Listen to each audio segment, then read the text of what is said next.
5 years ago, I left Ethan. We had just come out of a brutal fight about the future, the kind of argument where every sentence feels like a verdict. I packed a bag, walked out the door, and vanished from his life without looking back. Later, Ethan won the Oscar for Best Actor.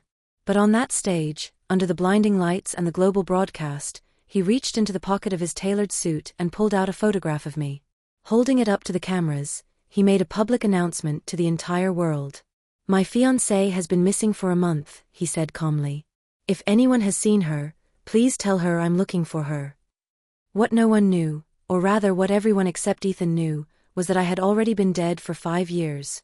Back then, the news of my death had dominated headlines. The New York Times ran the story. Every major television network replayed it endlessly. My name, my face, the circumstances of my death, there was nothing private left to protect. But Ethan never remembered any of it. After the trauma, he developed psychogenic amnesia. His mind, desperate to survive, erased everything that came after my death. The grief was too much, so his brain simply refused to let him know I was gone. On the same day his agent announced that Ethan would be stepping away from acting indefinitely, news broke that Ethan had attempted suicide. The internet exploded. Once again, our names were everywhere, splashed across every major outlet in America. The trigger was his Oscar win at 32, for the film Daylight Reverie. After delivering a polished speech about art, dedication, and perseverance, he did something no one expected. In front of the entire Dolby Theatre, he took out a photograph whose edges had already yellowed with age. On the screen behind him, his flawless face filled the frame. His eyes held a mix of helplessness and unmistakable tenderness. "While I'm here," he added softly, almost as an afterthought, "I'd like to ask for a small favor. My fiancée and I had a fight, and she left home a month ago. If anyone happens to see her, please let me know. Her name is Amanda." His voice was steady and gentle, the way someone speaks when coaxing a stubborn child to come home. At first glance, it almost looked like an unconventional but enviable declaration of love. But inside the Dolby Theatre, every single guest froze. The room fell into a stunned, unnatural silence. Because everyone in that industry remembered what had happened 5 years earlier.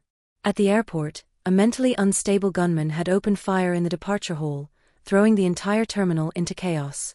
I had been there. When I saw a young child separated from their parents, I stepped in to shield them, and was shot. I died at the scene. Afterward, my name stayed on Twitter's trending list for an entire month. Naturally, Ethan's name trended alongside mine. The media dug up our history. 25 years together. Our families had lived next door to each other, separated by nothing more than a single wall. From the moment Ethan built me a treehouse in the oak tree behind his childhood home, we had been inseparable. Pieces of each other's lives. Fans even resurfaced old Instagram posts from Ethan's early days, mundane snapshots of daily life. After my death, countless strangers mourned Amanda through those images. Time has a way of quietly sanding down the sharpest edges of memory. 5 years passed. Everyone believed Ethan had moved on. They forgot that in the first month after my death, he lost 30 pounds. That 6 months later, he was diagnosed with severe depression. That he had tried to end his life 6 times, each attempt stopped only because his agent, Ben, pulled him back from the brink. But on the surface, he did seem better. In the spring of the second year, when everything was blooming again, Ethan updated his social media for the first time in a year. He posted a selfie taken in the sunlight. The caption was short. "My name is Ethan," it read. "Ben says spring is a good season to heal." So Ethan's fans flooded the comment section. "Hey, you're finally back. Man, promise us you'll eat properly today, okay? Malibu looks beautiful." Mixed in with the warmth, inevitably, were a few trolls determined to ruin the mood. Did the great Oscar winner run out of money to burn? What about Amanda? Mr. Devoted Leading Man, do you even remember her anymore? In seconds, that comment was buried under waves of furious replies. Fans jumped in, outraged, condemning the cruelty of the attack. No one expected what happened next. Ethan saw it. And he replied, "Why wouldn't I remember Amanda?" Words can be deceptive. On the surface, that sentence looked sharp, defiant, like a clean, confident clapback. But on the other side of the screen, Ethan's eyes were lost, unfocused, like a child who had suddenly realized he didn't know where he was. He turned to Ben and asked him the same question out loud. Ben's throat tightened. As always, he chose a gentle lie. "Don't pay attention to internet trolls," he said. "They have no bottom line. They'll say anything just to get attention." The psychiatrist had warned Ben long ago that Ethan's depression had never truly healed. What Ethan was experiencing wasn't recovery, it was closer to trauma-induced dissociative amnesia.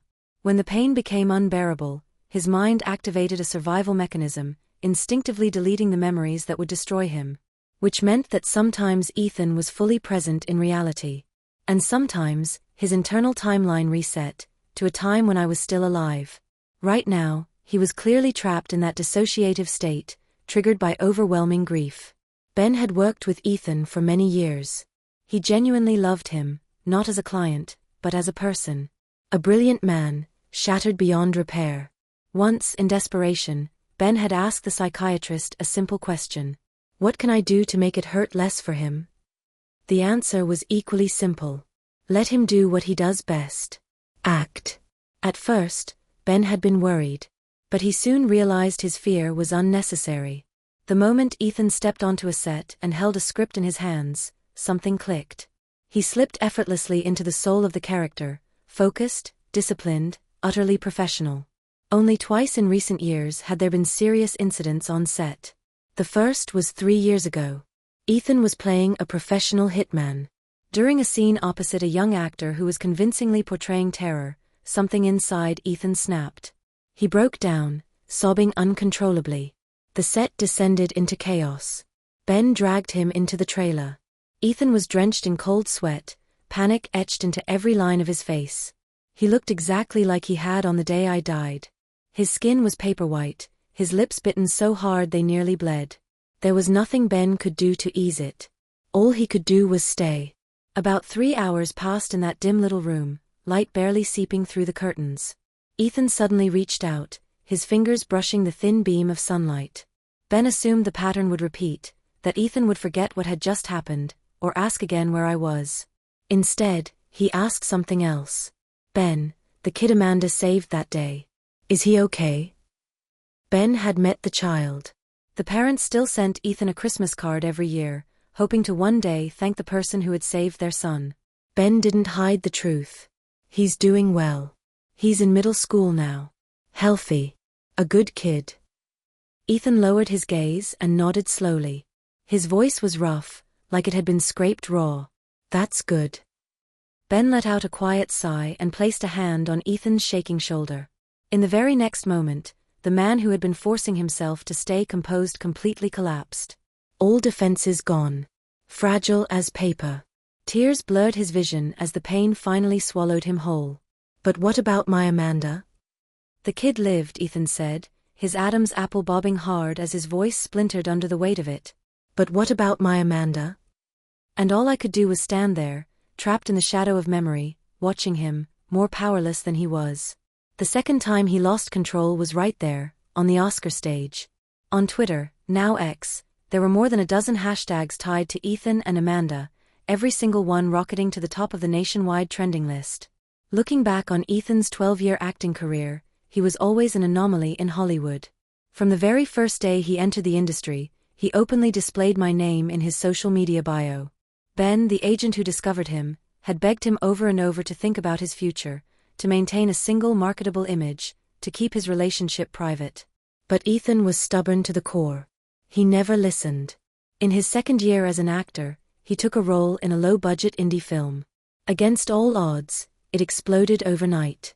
His Instagram following surged by hundreds of thousands in a matter of days. But the new fans quickly noticed the pinned post at the top of his profile. It was nothing more than a photo of my back, and a single line beneath it. "My muse, Amanda." That move alone drove away a huge number of newly converted girlfriend fans. Even I couldn't help worrying about his career. I started to believe I was holding him back, that I was a liability on his road to fame. So I worked myself into knots and decided to break up with him. I had just sent him a long emotional breakup text, crying so hard I could barely breathe, when Ethan burst into my apartment with a camera in his hands. He gleefully snapped photos of my swollen, tear-soaked face. I was so furious I chased him around the apartment in my slippers, trying to hit him. "What is wrong with you? Why are you taking pictures of me?" Eventually, I collapsed onto the carpet, completely exhausted. Ethan flopped down beside me, turned onto his side, and looked at me with a seriousness that made my chest tighten. "My dear Miss Amanda," he said softly, "you don't need to cry over those Hollywood halos of mine. If I make it big, it'll be because I'm talented and I work hard, not because I pretend to be single." I called him narcissistic. Full of himself. The next day, he posted a long blog entry and pinned the link to the top of his profile. 5,000 words. A full, unapologetic confession. He wrote about how we fell in love. About how we'd known each other for 20 years. He wrote about his childhood, about his alcoholic father who beat him regularly. About the day he collapsed on the way to the police station, and how I, timid and shaking, followed behind him and dragged him into my backyard, saving his life. Later, his father lost custody and went to prison for child abuse. His mother had already disappeared long before that. The only legal guardian left was an aunt who barely cared. My parents were kind, or maybe they simply understood the silent bond between two children who depended on each other. They allowed Ethan to become an unofficial member of our family. Legally, he didn't live with us. But in reality, he grew up hopping over that low fence, eating at our table, existing in our home. For 20 years, my heart stayed clear and uncomplicated. To me, he was just the boy next door, the one who needed protecting. But somewhere along the way, Ethan fell in love. Our high school prom happened to fall on his 18th birthday. My parents were out of town, so I carefully set up a birthday party for him in the backyard. When the candles were blown out and the lights went dark, Ethan confessed to me, right there in the darkness. I still remember that night clearly. The terrace lights cast a warm, yellow glow. The air carried the faint sweetness of vanilla cake. And there he was, a pale-skinned boy with his eyes closed, hands clasped, making a wish with almost religious seriousness. Ethan had always been beautiful. Not in a polished way, but in that fragile, broken kind of beauty that made you want to look twice. I stared longer than I should have. When he blew out the candles and opened his eyes, our gazes collided. In the sudden quiet, my heartbeat sounded impossibly loud. "Did you make a wish?" I blurted out, snapping back to reality, blinking too fast. "Yeah," he said. "I did." I'd never asked him what he wished for before. But that night, desperate to cover my awkwardness, I asked anyway. I was innocent then, naive really, like a lamb that didn't yet understand what danger looked like. Ethan swallowed. His Adam's apple moved as he looked at me, eyes burning with a teenage intensity he could no longer contain. "Amanda," he said, voice steady but stubborn, "can we be together?" I was young. Too young to tell the difference between love and the kind of deep, tangled attachment that grows out of shared survival. I panicked and rejected him on the spot. When college acceptance letters came, we chose schools half a country apart on purpose. I went to the East Coast. He stayed in Greater Los Angeles. I told myself this was how we'd finally go our separate ways, for good. Then, during the winter of my sophomore year, Ethan was in a serious car accident. It was Christmas break. My parents were wintering in Florida, so the responsibility of looking after him fell to me and a hired caregiver. Ethan barely spoke. I didn't know how to face him. The silence between us was thick and unbearable. On New Year's Eve, the caregiver went home to celebrate. As midnight approached, fireworks began exploding outside the window. I couldn't contain my excitement. I quietly slipped away from Ethan, still stuck in a wheelchair, his leg in a cast, and went out onto the balcony. Before the countdown even reached 0, a soft voice came from behind me. "Why didn't you let me watch the fireworks?" There was a hint of abandonment in his tone. Almost hurt. I froze, let out a dumb little "oh," and then the sky erupted, color after color bursting open. I watched the fireworks, thrilled, almost bouncing on my toes. Ethan wasn't watching the sky at all. He was watching me. When the noise finally faded, I noticed his gaze. Embarrassed, I rubbed my nose and stared at the floor, my toes nervously scraping against the tiles. The next second, he gently lifted my chin. Under the night sky, Ethan looked dimmed, wounded. His voice was hoarse. "Amanda, am I really that unbearable? I've always been soft-hearted. I waved my hands frantically, stumbling over my words, insisting it wasn't that I was just awkward, not repulsed by him. He pressed his lips together, thinking, "But you rejected me." That single sentence made me want the floor to swallow me whole. My toes could have carved an entire Disney castle into the tiles. We didn't properly meet again until my junior year. By then, all my roommates were in relationships. I was the only one left. They organized a ridiculous dating PPT night, compiling slideshows of every single guy they knew, proudly presenting them to me like offerings. It was social anxiety hell. I was desperately plotting my escape when Ethan appeared downstairs in my dorm building, claiming he was just dropping off an apple pie my mom had baked and asked him to bring along. Inspiration struck. I grabbed his arm, dragged him upstairs, and announced cheerfully to my roommates, "See? I have a boyfriend. This is Ethan." Behind his back, I pinched him hard, silently begging him not to expose me. Ethan, born to perform, didn't miss a beat. He played the part flawlessly. The smile at the corner of his lips refused to fade. He even generously offered to take everyone out to that notoriously impossible-to-book Italian restaurant. And just like that, he stepped back into my life, effortlessly, convincingly, as if he'd never left. My roommates immediately abandoned every single candidate in their PowerPoint slides. They screamed, swarmed around the handsome stranger, and forgot those carefully prepared profiles ever existed. Ethan and I played the role of a temporary couple for 3 days.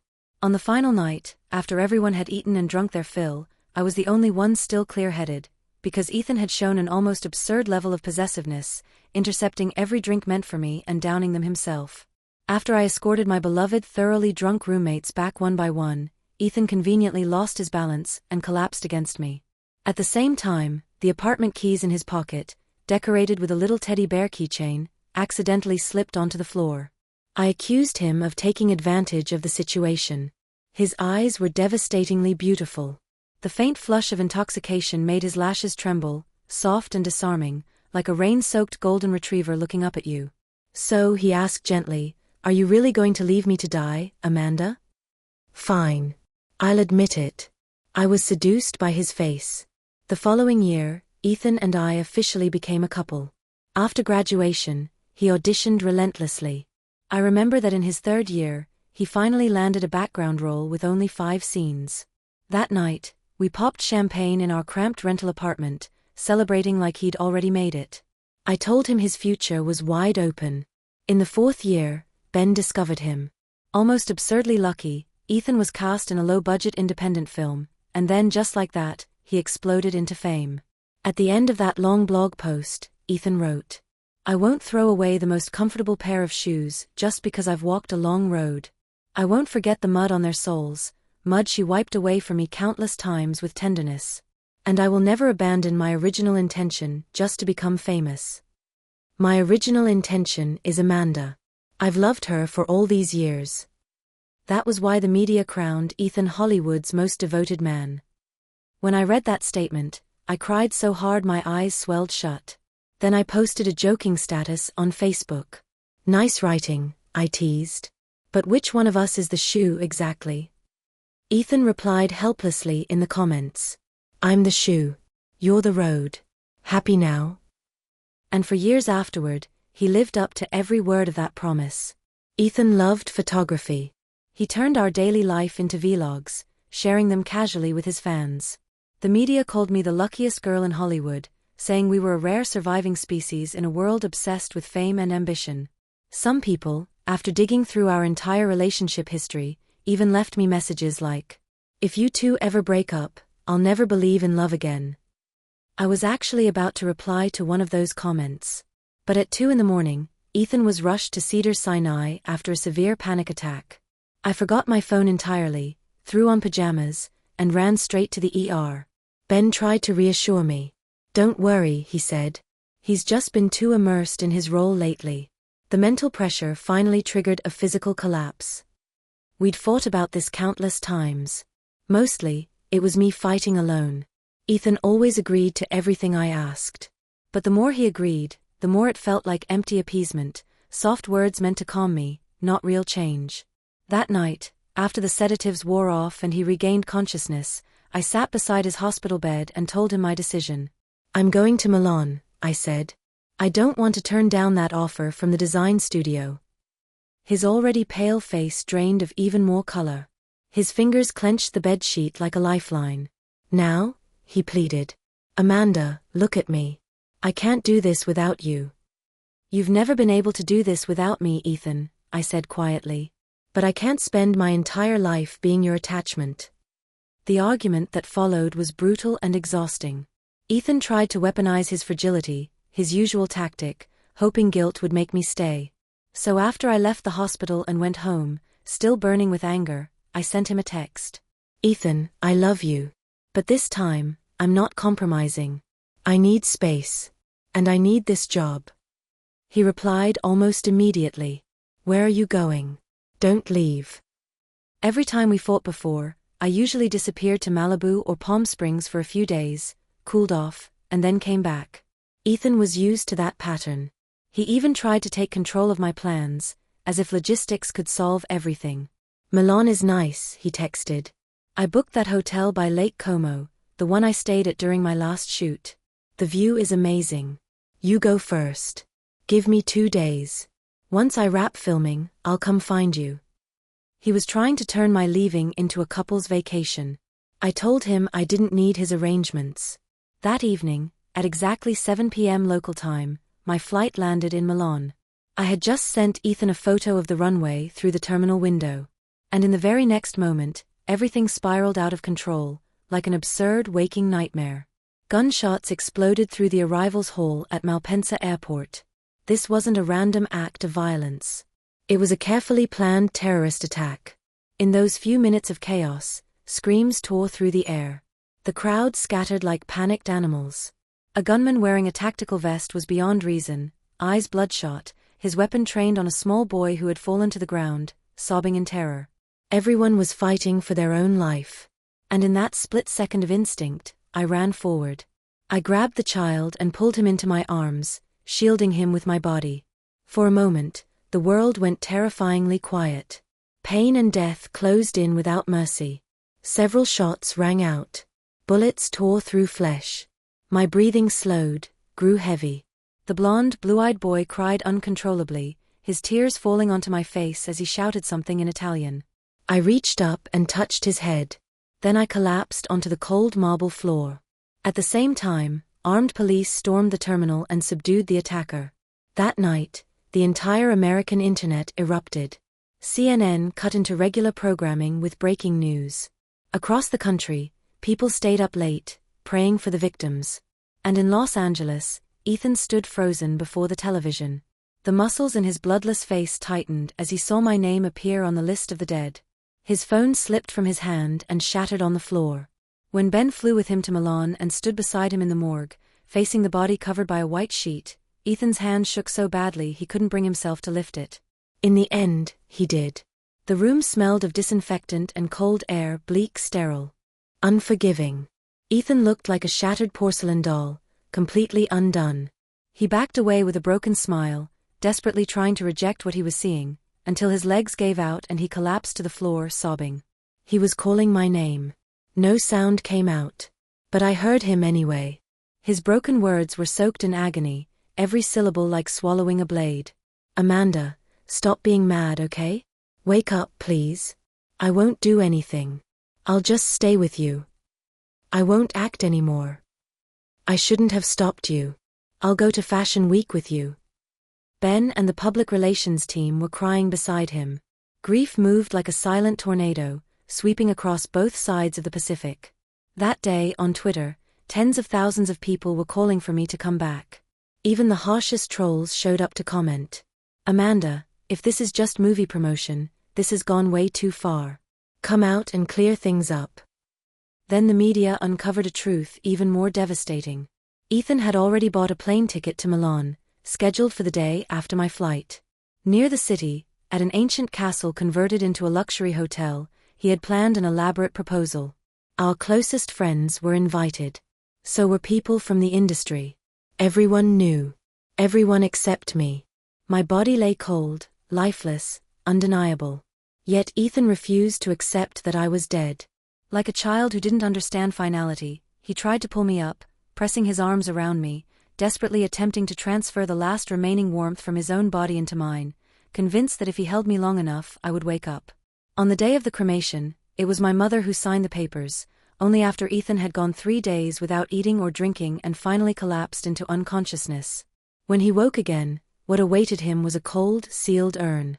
He clutched it tightly, his fingers turning purple from the pressure, yet at the same time controlling his strength with extreme care, as if afraid of hurting the soul inside. "Amanda, are you tricking me? Why won't you answer me?" His eyes were bloodshot as he murmured to the silent box, over and over, as if persistence alone could summon a reply. Later, on the beach in Santa Monica, following my wishes, my ashes were meant to be scattered into the ocean. Seagulls circled freely above. Dolphins leapt in the distance. But at the very last moment, Ethan couldn't let go. His grip tightened. He refused to release the urn. In the end, my mother, unable to watch any longer, took it from him with tears in her eyes. "Let the dead rest, Ethan," she pleaded. "You can't do this." He didn't hear a single word. About a month later, Ethan had lost 30 pounds. He skipped every press event, every premiere. One day, Ben went to his Malibu house to retrieve an insurance document that was about to expire. When he pushed open the bathroom door, he found Ethan unconscious in the bathtub. The water was stained red. The wounds on his wrists were impossible to look at. And so Ethan spent year after year in elite private treatment facilities. Gradually, he seemed to improve. Even the psychiatrist believed he was slowly emerging from the darkness. But on the night of this Oscar ceremony, Ethan became ill again. After stepping off the stage and into the backstage area, he was still dressed in his tuxedo, still composed, still elegant. As concerned staff gathered around him, he instinctively rubbed the scars on his wrist, hidden beneath his watch, then turned to Ben. "What's wrong?" he asked anxiously. "Any news about Amanda yet?" There would never be any news about me again. At least, not for people who were awake. But Ethan was different. And Ben couldn't tell the truth. You can't wake someone who chooses to stay inside a dream. All Ben could do was take Ethan, alone, back to the old house at the foot of Beverly Hills. Ethan had refused to move for years. For over a decade, Ben had played the role of the gentle father Ethan never had, guiding this wounded, broken son home again and again, through every storm, back to his shelter. That night, unsurprisingly, Ethan dominated the trending lists once more. Under the giant screens in Times Square, people argued loudly. Some mourned. Some felt only regret. Others lashed out, calling Ethan a madman, saying that if he was mentally ill, he should take his little gold statue and disappear, stop acting and frightening people. But those voices were outnumbered. More people remembered. Old vlogs of Ethan and me resurfaced again, pushed by media accounts back into the public eye. The comment sections dissolved into oceans of tears.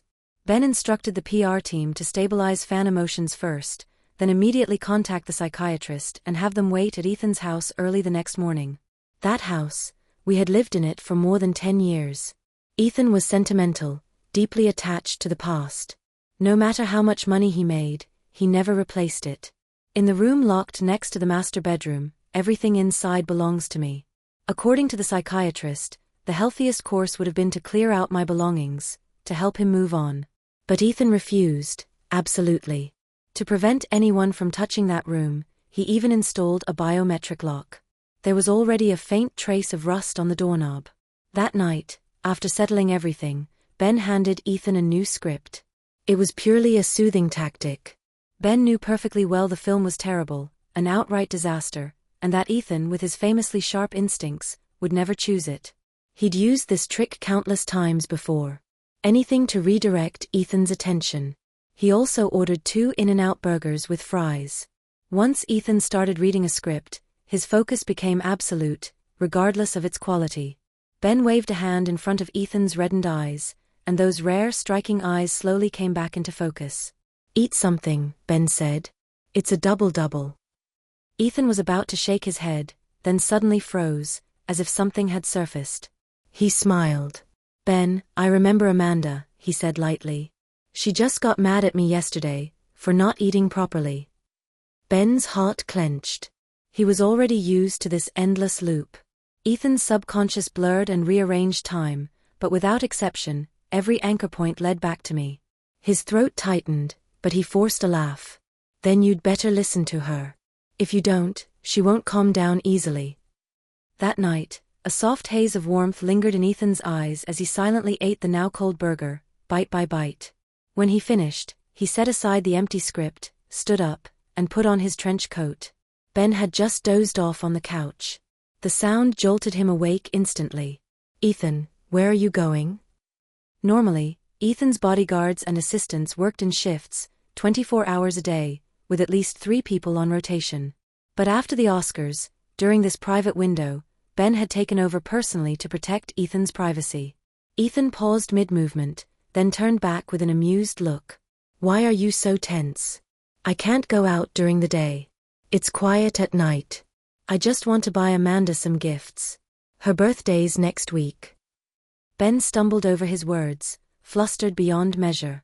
But don't you remember what you said on stage today?" "What did I say?" Ethan searched his memory. The timeline wasn't long. He arrived naturally at the wrong conclusion. Winning the award for Daylight Reverie, right? His condition was getting worse. The gaps in his memory were growing more severe. Ben was already considering whether to forcibly suspend all of Ethan's work. Instead, he told another lie. "Let's talk about it tomorrow. The stores are all closed now. And you know this, Amanda always complains about your straight guy taste, doesn't she?" Like muscle memory, Ethan's lips curved into a smile. He remembered their first Valentine's Day together. He'd given me a full professional set of oil paints, every color imaginable. It was expensive. I couldn't paint at all. I'd laughed in disbelief. The second time, he improved. He brought me a bouquet of daisies, because they were the flowers he'd first seen me planting in the backyard. Yes. And somehow, that was the year I truly left. Later, as his film commitments multiplied, I told him he didn't need to buy me gifts anymore. I couldn't handle that kind of surprise. So he stopped. Ethan was sensitive, meticulous. He found a compromise. Every time, he took me with him instead. We'd wander down Rodeo Drive or Melrose together. I'd rise onto my toes, loop my arms around his neck, point at a display window, and grin. "This one works, buddy," I'd say. "I really like this." Ethan always smiled when he heard my tone. He could never quite hide it, the way the corner of his mouth lifted, soft and unguarded. The most romantic he ever was, though, was when he was preparing to propose. Between takes on set, hidden inside his trailer, he sketched ring designs during short breaks. He coordinated with venues in Milan through his private assistant, quietly flew our friends and family to Italy, and arranged everything down to the last detail. Everything was ready, except for the one thing he could never have anticipated: that I would die in the nightmare at the airport. The wind carried the metallic smell of blood and pain I never had time to fully feel. In that moment, my consciousness was painfully sharp, clear down to the bone. Somewhere in the haze, I thought, I really was rebellious. Why did I have to leave him at that exact moment? And then, in the same flash of time, I looked down at the child in my arms. What had that boy done wrong? He was so small, shaking uncontrollably, so much like Ethan had once been. That same helplessness. That same fear. Maybe death presses rewind on a life, turning it into a documentary you're forced to watch from the beginning. My awareness drifted back to a night many years ago, the night the police were called. Ethan was 6. I saw him barefoot, his small body stumbling out of his house, each step leaving a smear of blood on the concrete. His vision was blurred. He collapsed beneath the massive oak tree in my front yard, swallowed by its shadow. I appeared in my pink nightgown. My panicked expression was the last thing Ethan saw before he lost consciousness. His breathing was ragged. His hands, torn open by belt strikes, trembled as he tried to reach for my ankle. He never made it. His lashes fluttered shut. My parents ran out after me and froze at the sight. Then the shrill wail of sirens tore through the quiet suburban night. The ambulance sent by the 911 operator took Ethan away. Next door, Ethan's biological father, the drunk man, was pinned to the ground by 2 tall police officers. He twisted his wrists anxiously, scrambling for excuses inside his cheap suit. "Officer, I won't do it again," he slurred. I just drank too much. I was disciplining my kid. The officers' faces darkened with fury. Disciplining a child breaks ribs now? Because the body cameras were on, they restrained themselves. One officer crouched down, staring straight into the man's eyes, his voice low and lethal. That kid has cigarette burns on his back. Old ones. You're not a father, you're an animal. You don't deserve to be a parent. Ethan's father broke down, sobbing and begging. It didn't matter. Under California law, there was no mercy. 5 months later, Ethan's wounds had mostly healed. With Child Protective Services involved and his father in prison, he had nowhere to go. After a long, complicated process, my parents, his closest neighbors and the people he trusted, applied to become his emergency foster family. That day, the guest room was clean and bright. The bed was piled with stuffed animals I no longer needed. There was even a brand new game console. The doorbell rang. Dad took my hand and went to open the door. Mom hurried over with a tray of freshly baked cinnamon rolls. Outside, the California sky was cloudless. Ethan stood there beside the social worker, wearing a backpack and holding a black trash bag, everything he owned in the world. His eyelids were thin, veins visible beneath the skin. His lips parted as if he wanted to say something, but no sound came out. Dad smiled and took the trash bag from his hands.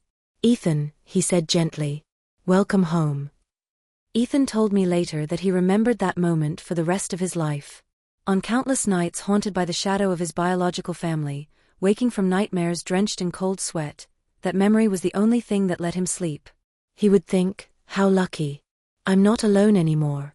And yet, after all this time, it seems Ethan has somehow become that abandoned child again. When Ben woke up again, rubbing his throbbing head and yawning, he reached for some water, and froze. Ethan's bedroom was empty. His mind went completely blank. Panic hit him all at once. He fumbled for his phone on the nightstand, the one that had been on silent since 7 that morning. 23 missed calls. Realizing he couldn't get through, the PR assistant had sent him a Twitter screenshot and a video. The screenshot showed a single tag. #EthanHasLostHisMind, trending #1 nationwide. The video was shot on the Hollywood Walk of Fame. Ethan was there, wearing silk pajamas, barefaced, holding that same old photograph. He politely stopped passers-by one by one, tourists, street performers dressed as superheroes, his manners still intact, his voice gentle. "Excuse me, have you seen Amanda? Could you tell me if Amanda went to Milan?" "Amanda, yes, she's my fiancée.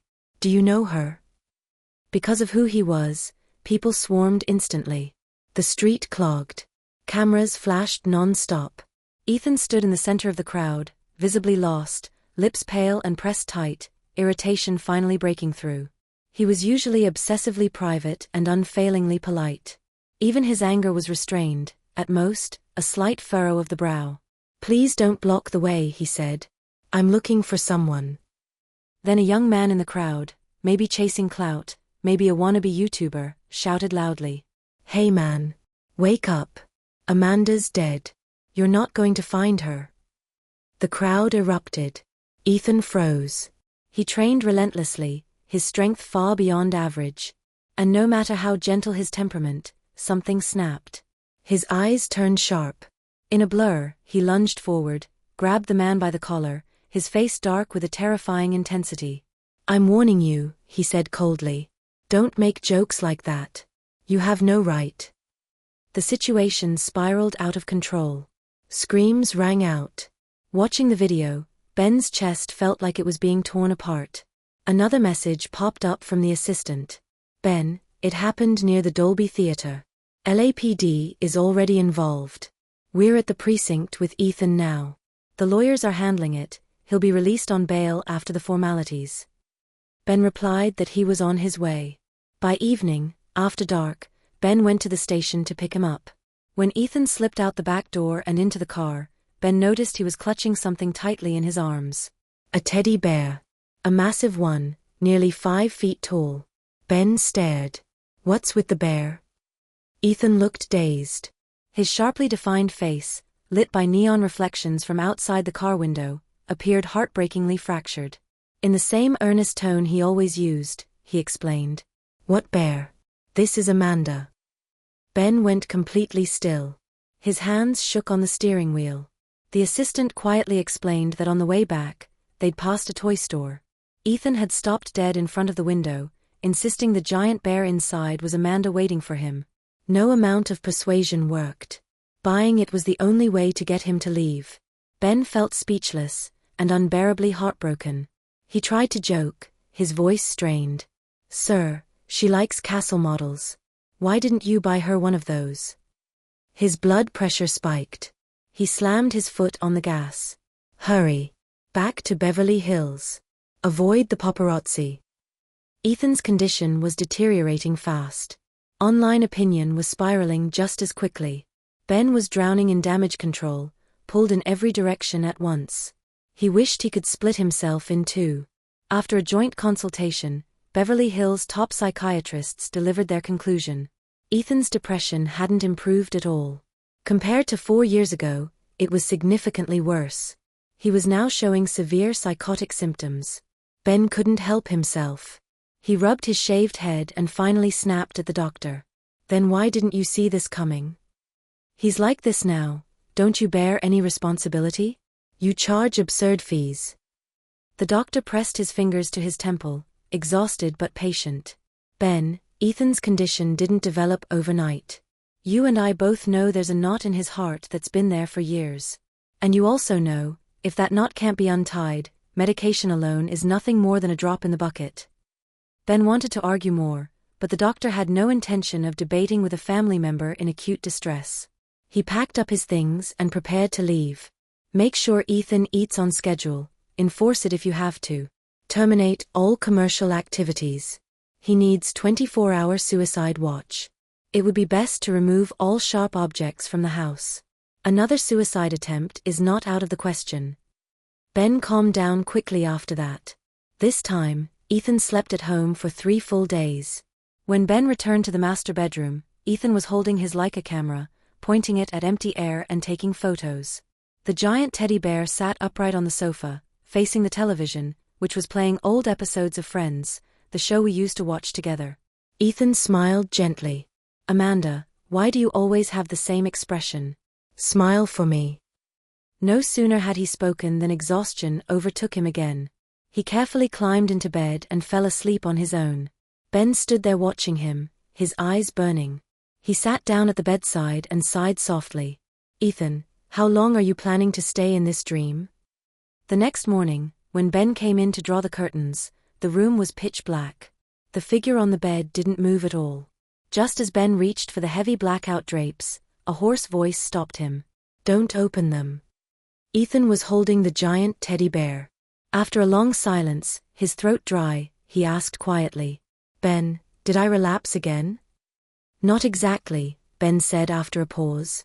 He had no idea how to explain the chaos on the Walk of Fame 2 days earlier. All he could do was let out a heavy sigh. "Sort of." Since Ethan was lucid, there was little point in hiding things completely. Ethan lay with his back to him. In the dim light, his silhouette, his entire existence, looked as though it had been buried on a desolate island of despair. This was nothing like the confident, radiant man he had been when Amanda was still alive. If things were normal, Ethan would never have allowed himself to appear this vulnerable in front of anyone, especially not in front of Amanda. But the person he once stood tall to protect was gone. After a long stretch of silence, the man who had loved acting for 10 years forced his voice into calm. "Ben, I'm not suited for acting anymore." It took Ben a long moment to process the words. "What do you mean?" He froze. "Say that again. I don't understand." Ethan's voice was steady, flat, like still water. "I'm retiring. Release a statement." Ben started shaking with rage. He planted his hands on his hips, teeth clenched, eyes wide. He paced back and forth across the expensive carpet, his footsteps rasping against the fibers. "Ethan, you're being ridiculous." After all his years fighting his way through Hollywood, and all his years by Ethan's side, no one except the late Amanda understood better than Ben how desperately Ethan wanted to be an actor. "Where's your ambition?" Back then, for a background role with 5 scenes, you dissected the character into 5 different layers. After you got famous, You turned down lucrative superhero blockbusters and chose low-budget art films instead. You stayed up night after night refining scripts with top directors. And now you're telling me you're not suited for acting. Ben felt like his entire world was about to explode. All those talentless influencers with messy private lives, auto-tuned voices and CGI carrying their careers, are still out there cashing checks, he snapped. And you, Ethan? You do everything right, you win an Oscar, and suddenly you're the one who can't go on? What, is the little gold statue burning your hands? Ethan absorbed every word without protest. He simply closed his eyes. Ben, he said quietly, I'm sick. Just that one sentence. It hit Ben so hard that his lips moved but no sound came out. After a long moment, all he could manage, eyes red, voice shaking, was, it can still be treated, Ethan. We can go to Switzerland. The best clinics, the best doctors. Right now, Ethan's fragility was completely exposed. It won't get better, he said softly. If you've lost your shoes, how are you supposed to keep walking? Ben stepped out of the bedroom and leaned against the hallway wall, letting out a heavy breath from deep in his chest. Then he lifted his head and let the tears fall. This tough man in his 50s finally broke, whispering helplessly into the empty air, Amanda, if you can hear me wherever you are, please save Ethan.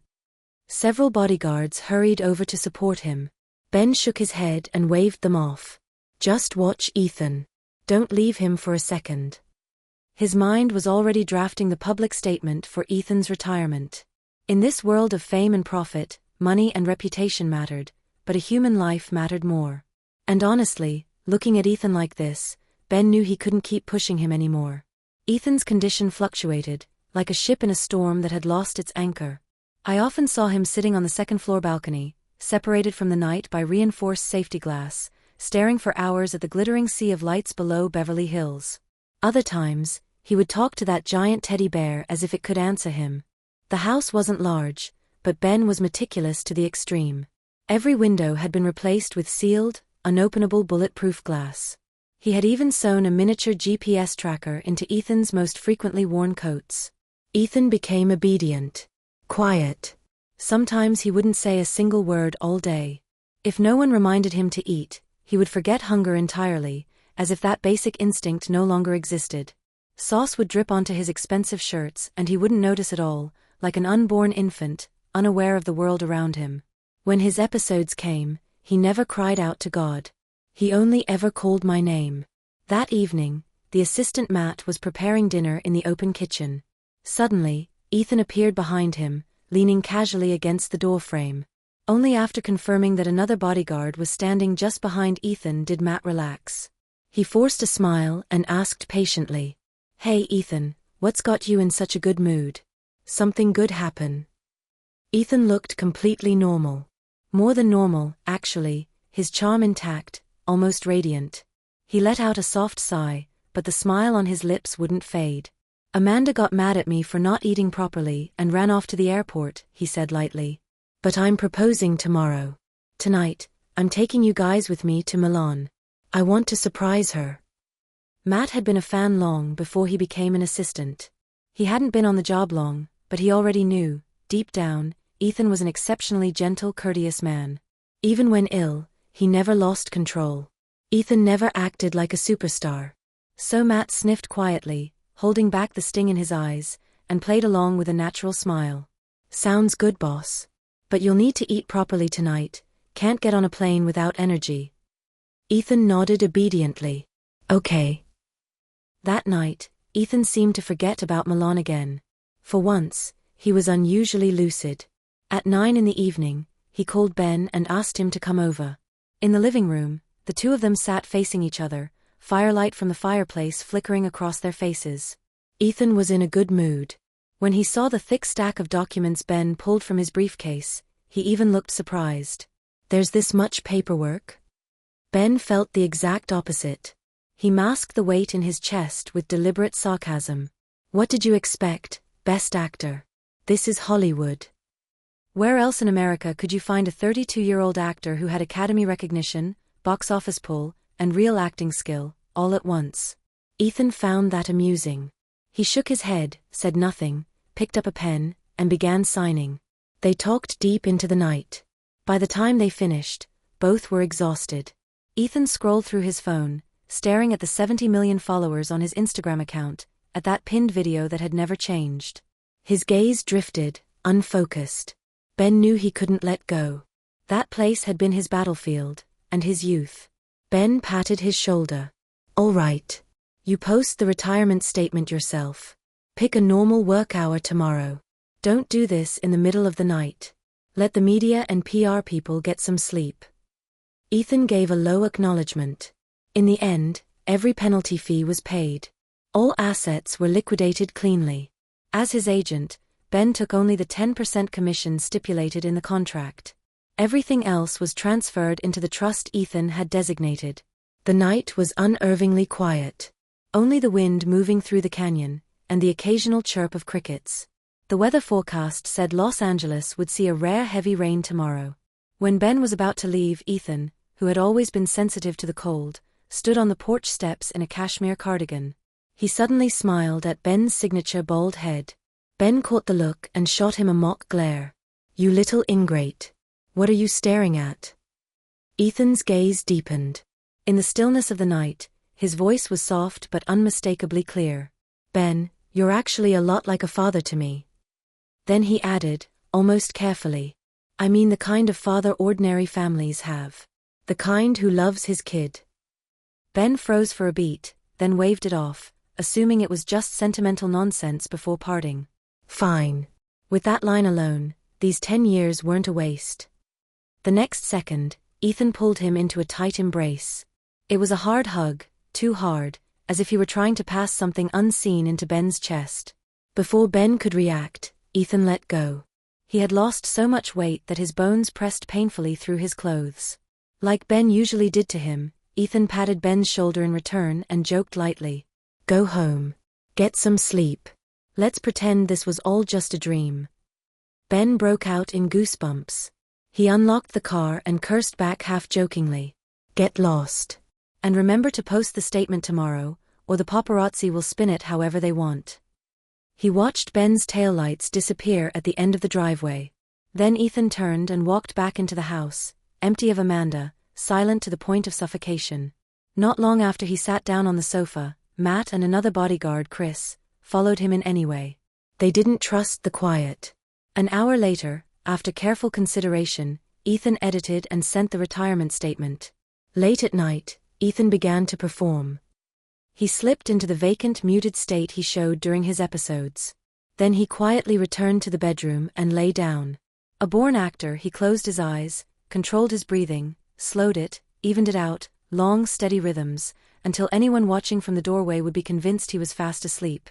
Low voices murmured in the hallway. He's asleep. Remember to wake him in 2 hours for his medication.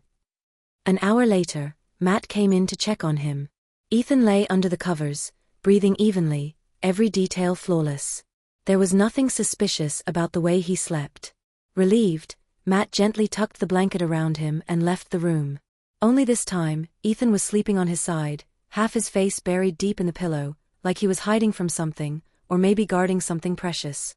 2 hours after that, Chris followed protocol. He walked in holding Ethan's antidepressants and a glass of warm water. He lowered his voice and called softly, Ethan, it's time to take your meds. This time, no matter how many times he called, Ethan didn't wake up.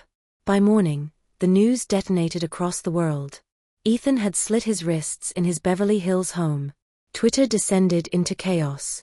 People refreshed their feeds obsessively. Comments flooded in like a tidal wave. Lies. Whoever started this rumor deserves hell. I don't believe it, this is fake news, right? TMZ got it wrong this time, right? Then the rain came. Los Angeles was swallowed by a torrential downpour. A video of Ben arriving at the entrance of Cedars-Sinai in the early hours of the morning, his legs giving out as he collapsed into the rain, shot straight to the top of every platform. In the footage, the once all-powerful Hollywood superagent covered his face and sobbed uncontrollably. A man in his 50s, hardened by decades in the industry, couldn't even stand upright anymore. That was when everyone finally believed it. What broke the internet next was the tweet posted from Ethan's account, scheduled in advance, automatically released at 10 a.m. It was his final message to the world. And his new pinned post. Friends, I'm going to find Amanda. Please don't be sad for me. This rain is your final farewell. The next day, the storm eased. Fans gathered outside Ethan's closed gates, eyes red, clutching white daisies in their hands. At first, neighborhood security tried to disperse them. Then Ben came out, his voice hoarse, and stopped them. Don't block them, he said quietly. Ethan loved his fans. Let them see him off. As if even God was mourning this tragedy, the rain didn't truly stop. It fell on and off for an entire month. Until the day the sky finally cleared. A rainbow stretched across the Hollywood sign. That day, Ben posted a photo of the sky on his private Facebook account. The caption was only one line. My boy, did you find Amanda? The truth is, before giving up completely, Ethan really did try to save himself. It happened last winter. Ethan often felt like his soul was trapped inside a walking corpse. Whenever he was lucid, he would stare at the scarred body in the mirror and feel nothing but alienation and disgust. The first time he hurt himself, he watched the blood flow from the wound with a blank expression. He felt no pain, only a strange sense of ritual, as if it proved he was still alive. He would push open the bulletproof window, back when it could still be opened, and let the cold Malibu wind rush into his lungs, trying to shock himself awake. Every time, he lit a cigarette. He had never smoked before. The smoke burned his throat, made him cough violently, tears spilling from his eyes. He never wiped them away. He just let them dry on his face. Restrained. And unbearably fragile. Why did she have to go to Milan? It was an old neighborhood in San Bernardino. We were there to see a single father named Mr. Miller. A year earlier, his younger son Danny had been diagnosed with leukemia. Because of Ethan's public profile, and the charitable foundation Ethan and I had once established together, we had managed to raise all the money needed for Danny's medical treatment. On paper, it should have been a hopeful story. But when we arrived in that neighborhood, lined with rust-colored fences and battered pickup trucks, the only thing waiting for us was the bleak wind of late autumn.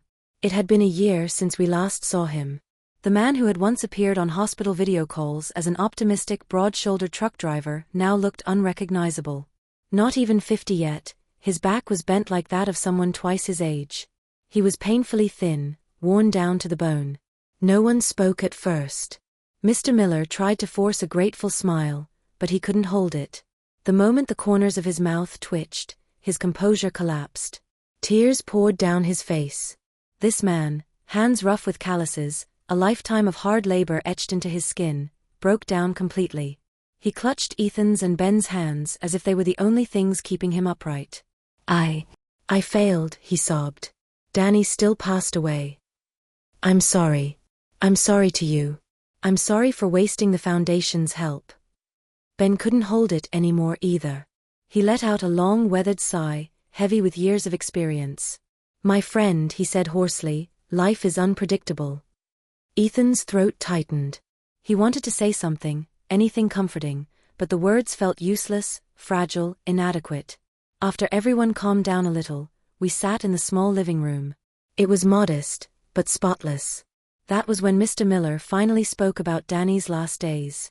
Even with enough money, the illness still took the boy, the same child who had always smiled and called Ethan Batman brother. The house had been emptied by medical bills. In the end, Ben reached into his briefcase and took out a brand new check. It was an additional relief payment approved by the foundation. Mr. Miller, Ben said gently, your child is gone, but life has to go on. This money won't bring him back, but it can at least help you pay off the mortgage. Mr. Miller shook his head again and again. Ethan looked around at the crumbling room and felt a wave of helplessness wash over him. Then he spoke, quietly, but with unmistakable resolve. Please take it, he said. This is what Danny would have wanted. The noon sunlight filtered through the blinds, harsh and glaring. Mr. Miller didn't answer. Instead, he turned and walked into the bedroom. When he came back, he was holding a document envelope. He opened it. Inside were bank drafts and uncashed checks. Ben froze. This is... Mr. Miller wiped his tears. His voice trembled, but it didn't waver. Danny's gone. I can't take money meant for kindness and use it on myself. I can't.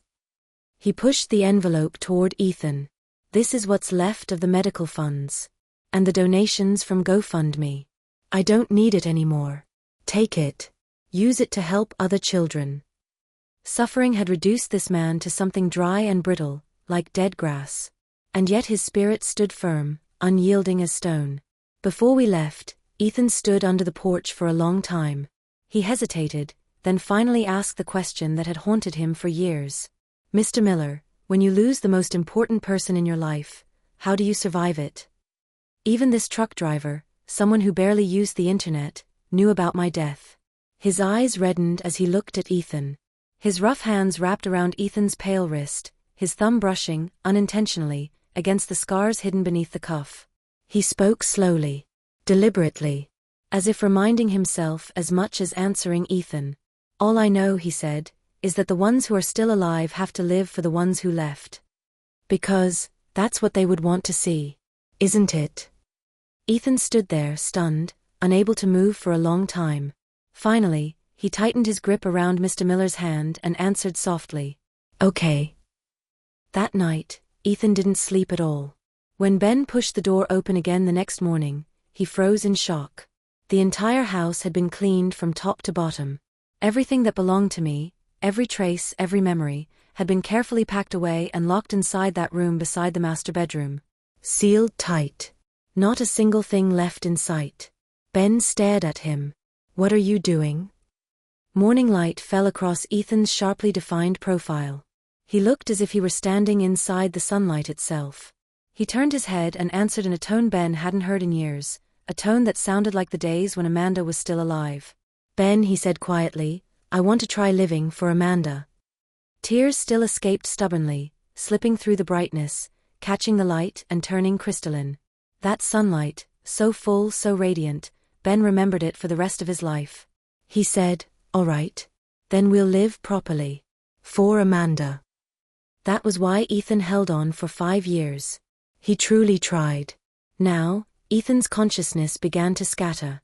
Under the effects of the medication, enough to be lethal, his awareness sank into a deep darkness. But this darkness wasn't an ending. It felt like a corridor, vast and winding, like a labyrinth. He walked for a long, long time. Long enough to forget pain. Long enough to forget time.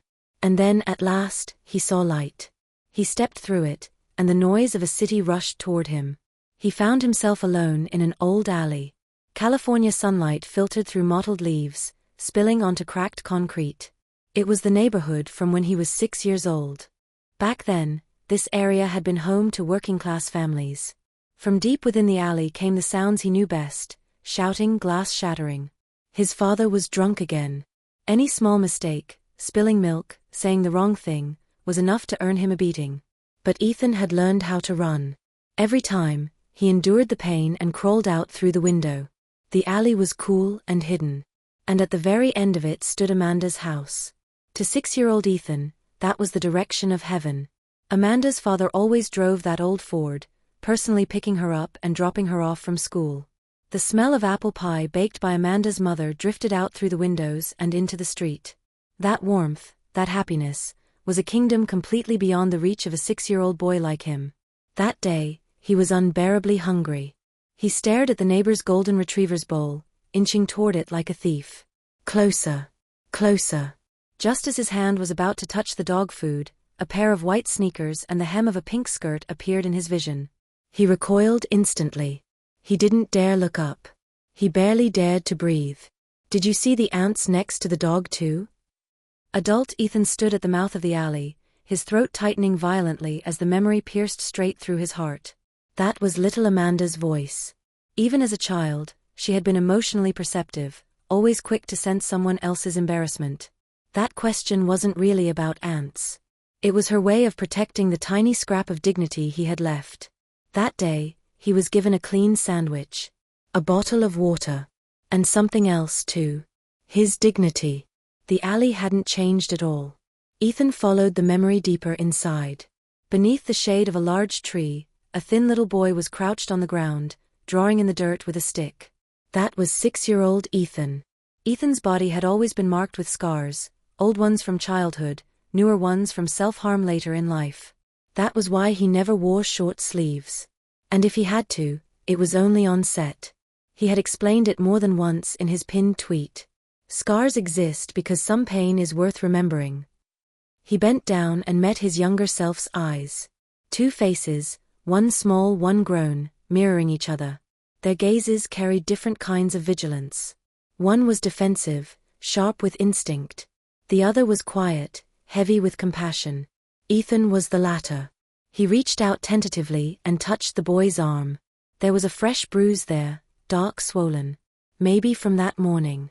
Maybe from the night before. Pain like this had existed in his memory for so long that it had gone numb. "Does it hurt?" he asked. The little Ethan spoke even less than the adult version ever had. He stared at the stranger in expensive silk pajamas with open suspicion, half like he was questioning him, half like he thought this man was simply unwell. Ethan curved his lips faintly. He let go of the boy's arm and slowly rolled up his own sleeve. The pale skin beneath was almost unrecognizable. There were hardly any unmarked places left, old scars layered over newer ones, thin white lines crossing darker wounds, a map of pain etched into flesh.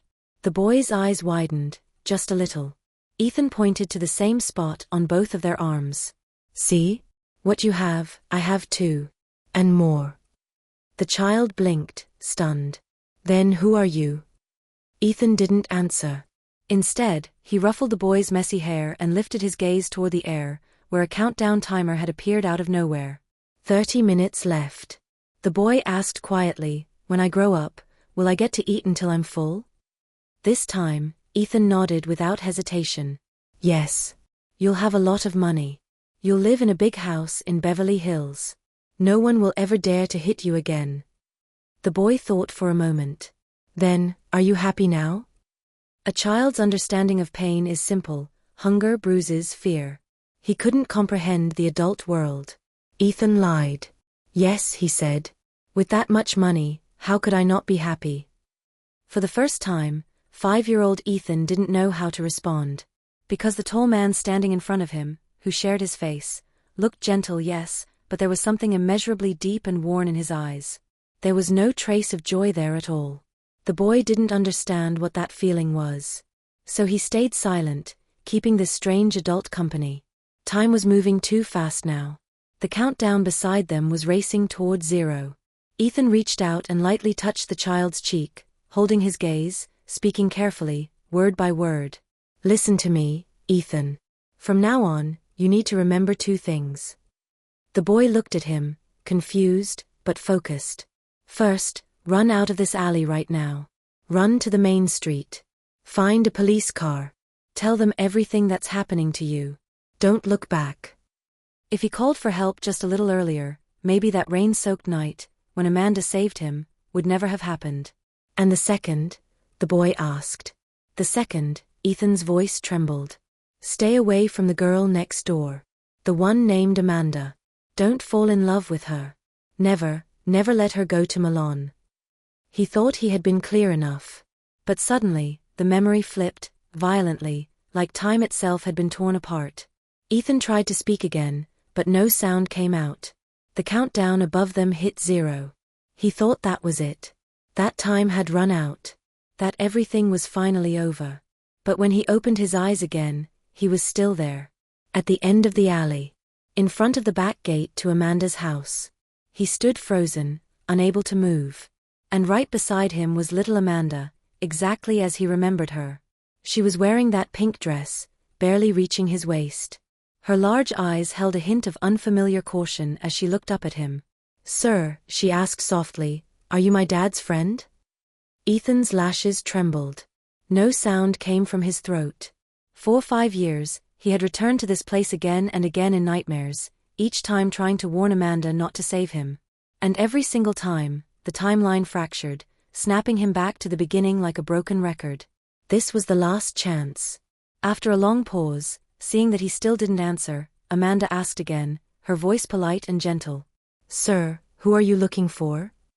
5 years.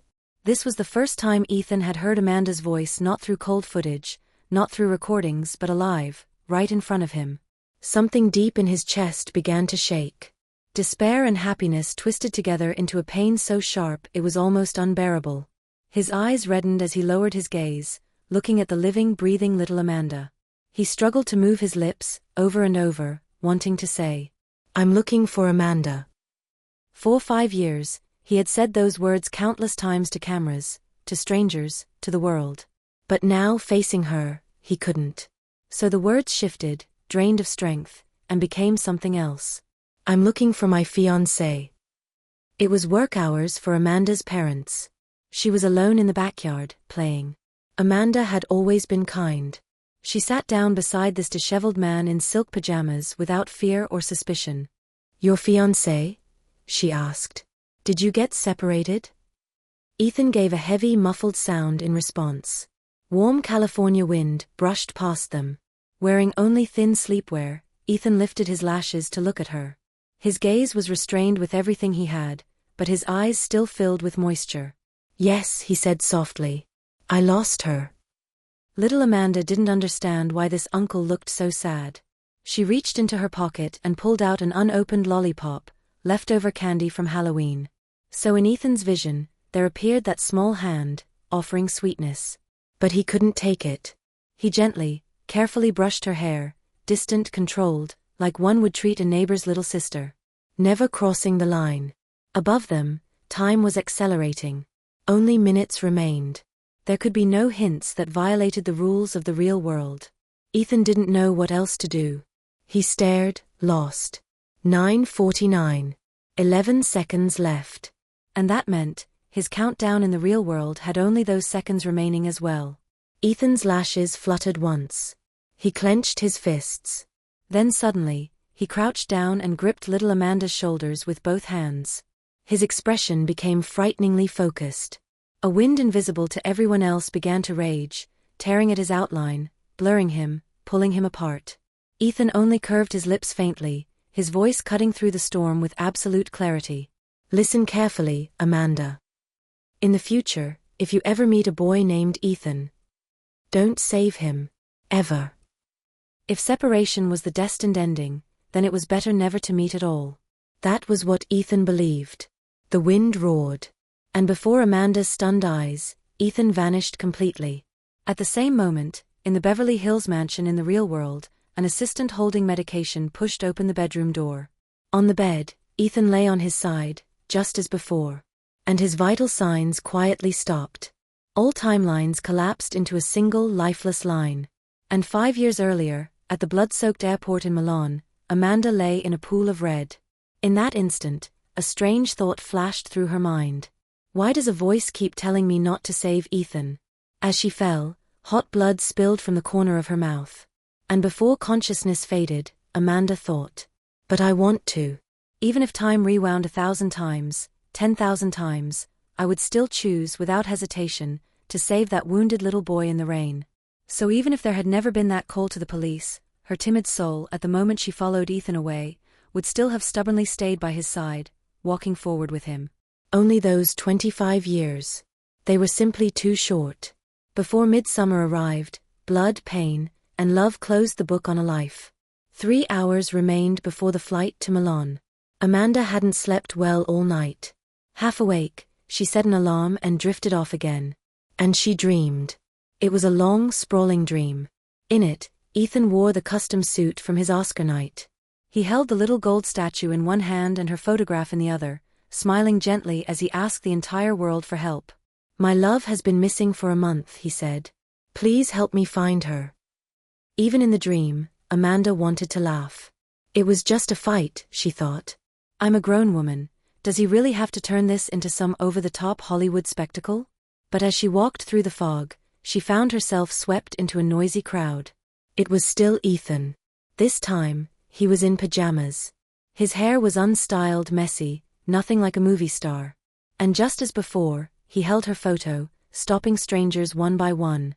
"Have you seen Amanda?" "Yes, Amanda. My fiancée. Have you seen her?" Ethan had always been emotionally steady. She could count on one hand the times she'd seen him truly angry. Yet there he was, veins standing out at his temple, eyes blazing like a wounded lion, because someone had casually joked, "Amanda's dead." The crowd roared around him. Amanda's chest ached unbearably. She followed him as Ben and the lawyers led him away from the police station. Then Ethan suddenly stopped, staring blankly at a giant teddy bear in a toy store window. Ben asked, "What are you looking at?" Ethan's lashes fluttered like butterfly wings. The tenderness in his eyes was almost liquid as he curved his lips and said softly, "Amanda." Ben had no words. He turned away, wiping his tears. Amanda watched as Ben dragged Ethan inside, money exchanged, the bear pulled into his arms. Her thoughts churned violently, crashing over one another. Dreams blur reality so easily. Amanda felt as if she'd lost the ability to think. All she could do was clumsily piece together a story from these scattered fragments. Something like, she disappeared. And then Ethan lost his mind. The scene shifted. In a stark white space, Amanda stood frozen in shock. On a stainless steel table lay a body drained of all color. It was hers. Beside it, Ethan and her mother were collapsed on the floor, sobbing. Ethan's voice was shattered beyond repair, every syllable trembling. "Amanda, I listened to you. I eat properly. I retired. Come back, please. I'm begging you. Please, Amanda." The dream was too real. By the time she realized it, her face was soaked with tears. Yet she was floating above it all, like a ghost that had never belonged to this world. Amanda had always liked being prepared, a classic type A personality. Even for death, she had once tried to prepare herself. Once, half joking, half serious, she had asked Ethan, "If one day I go first, what would you do?" They had known each other for 25 years. Been together for so many of those years they'd lost count. Childhood sweethearts, grown together like they shared the same body, missing even one piece hurt beyond endurance. Ethan hated those questions. She asked 5 times. He answered only once. It was late at night. He held her close and said quietly, "I'll sleep holding your photograph, until the day I fall asleep too." That was the first time she truly felt afraid of death. Not because she thought Ethan was extreme, but because she knew with terrifying clarity that he meant every word. That he would really do it. Just like she'd said, lose even one piece, and everything hurts. So that time, Amanda had held his face seriously, forehead pressed to his, eyes locked with his, and said, "Ethan, you can't do that. Do you understand? If I knew that one day you'd become like that because of me, it would hurt so much. Really hurt. Put yourself in my place. If you were gone, would you want me to?" She never finished the sentence. Ethan kissed her, cutting off the rest of her words. "Don't say it," he murmured, his voice low. "I don't want to hear it." After that, Amanda never asked questions like that again. But life and death never wait for anyone to be ready. If Ethan really did all of that for her, how much would that have hurt? Amanda didn't dare imagine it, just like she hadn't dared these past 5 years, to look too closely at Ethan's madness, or at the shocking scars on his wrists. The pain was so deep it made even her soul tremble. Tears poured down, unstoppable. Then suddenly, a soft, childish voice gently called her name. Amanda opened her eyes, blurred and unfocused. It took her a long moment to realize that somehow, a bright red rose had appeared in her hand. In front of her stood a little girl, about 6 or 7 years old. The hospital was gone. Instead, she was standing in an airport hall bathed in golden sunlight. There were no gunshots. No blood. Only warmth and light. The blonde, blue-eyed girl smiled sweetly at her. "Big sister," she said, "this is for you. Don't cry anymore." Amanda recognized her. She was the child she had saved at the airport all those years ago, only now she was older, healthy, beautiful. Amanda accepted the rose, wiped her tears, and said hoarsely, "Okay. Thank you." But before she could lift her head again, the scene behind her stole every breath from her lungs. The once empty terminal was now covered in red roses, endless, vivid, like a crimson sea. "I know I'm not very romantic." That voice. Amanda spun around. Ethan stood there, wearing the trench coat she loved most. His hair was dark again, untouched by age. His wrists were unmarked, no scars, no wounds. He looked young, whole, impossibly handsome. He was walking toward her, step by step. Somehow, a crowd had gathered around them, Ben, her parents, their friends from years past. All of them were smiling, eyes filled with blessing and warmth. Ethan stopped in front of her. His lips were a little pale, as if he were nervous, but that smile, that gentle, indulgent smile, was unmistakably his. Like a true gentleman, he knelt on one knee. A diamond ring caught the light, dazzling. "But my dear Amanda," he said softly, "my fiancée. Will you allow me, just this once, to make it up to you first, and then ask you properly to marry me?" If this had been before that long, endless nightmare, Amanda might have cried and complained about how casual the proposal was. But dream or not, the love Ethan offered her, so open, so fearless, was enough to make her shattered heart beat again. Around them, voices rose in encouragement. "Say yes. Go on, say yes."